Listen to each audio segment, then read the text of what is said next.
তো guys finally আমাদের Indian bikes driving 3D গেমে নিউ আপডেট চলে এসেছে। আর গাইস এই আপডেটে আমাদের গেমে অ্যাড করা হয়েছে আয়রন ম্যান ক্যারেক্টার আর তার অ্যাবিলিটি। আর আয়রন ম্যানের ক্যারেক্টারের কি চিট কোড আর তার অ্যাবিলিটি তোমরা কিভাবে ইউজ করবে সেটাই বলবো আমাদের আজকের ভিডিওতে।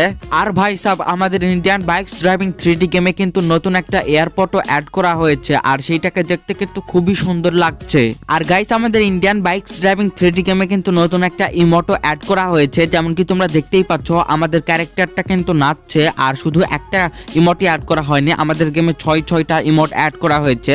তো সেই সব চিট কোড আমি তোমাদের দিতে চলেছি এই ভিডিওতে। তো ভিডিওটা তোমরা শেষ পর্যন্ত দেখতে থাকো, আমি তোমাদেরকে অল চিট কোডস বলে দেব নিউ আপডেটের। ওকে, তো চলো গাইস আর বেশি দেরি না করে তাড়াতাড়ি আমাদের এই ভিডিওটা শুরু করা যাক। ওকে, তো গাইস এখানে যদি তোমরা তোমাদের সেলফোনটা বের করে RGS টুলে চলে যাবো। ওকে, RGS টুলে এসে এখানে লিখবা PM11। তো যেমন কি দেখতে পাচ্ছ আমি এখানে PM11 লিখে এখানে টিক করে দিবে। তো টিক করার পর গেমটাকে একবার সিম্পলি ব্যাক করে দেবে। ওকে, তো আমার মতন করে সিম্পলি গেমটাকে একবার ব্যাক করে দেবে। আর ব্যাক করার পরেই তোমরা দেখতে পাবে যেমন কি দেখতেই পাচ্ছ আমাদের আয়রন ম্যান ক্যারেক্টার কিন্তু আমাদের গেমে অ্যাড হয়ে গেছে। আর এটা নিয়ে কিন্তু আমরা উঠতেও পারছি। তোমাদের স্ক্রিনটাকে যদি উপরে করো তাহলে আয়রন ম্যানও কিন্তু উপরে যাবে, আর নিচে করলে নিচে যাবে।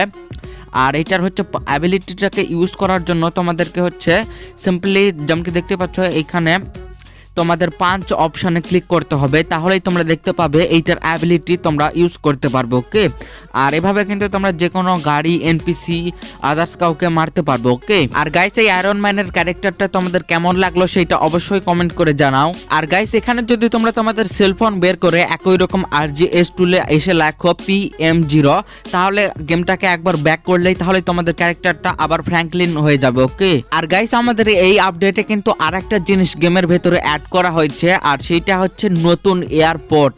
দেখতেই পাচ্ছ তোমরা যেমন কি দেখতেই পাচ্ছ এখানে কিন্তু আর এক রকমের এয়ারপোর্ট ছিল, আর এখন কিন্তু একটা নিউ এয়ারপোর্ট অ্যাড করা হয়েছে। আর এটা দেখতে কিন্তু খুবই সুন্দর লাগছে। আর তোমাদের কেমন লাগছে সেটা কমেন্ট করে জানিয়ে দাও। আর গাইস এর পরে কিন্তু আমাদের গেমে আরেকটা ফিচার্স অ্যাড করা হয়েছে, আর সেইটা হচ্ছে ইমোট। ওকে, তো এরপরে আমি তোমাদেরকে দিতে চলেছি ইমোটের চিট কোড। ওকে, তো গাইস তোমরা যদি এখানে এসে তোমাদের সেলফোনটা বের করো। ওকে, তো সেলফোন বের করার পর RGS টুলে চলে যেতে হবে। তো RGS টুলে এসে এখানে লিখবে হচ্ছে PD1। তো PD1 লিখে এখানে ডান করে দেবে, আর তাহলেই তোমরা দেখতে পাবে তোমাদের প্লেয়ারটা কিন্তু ডান্স করতে শুরু করে দেবে। যেমন কি দেখতেই পাচ্ছ ফ্র্যাঙ্কলিন কিন্তু খুবই সুন্দরভাবে ডান্স করছে। আর এই একটা কিন্তু ইমোট নাই গো, আরও 6টা ইমোট আছে। ওকে, তো তোমরা যদি এখানে PD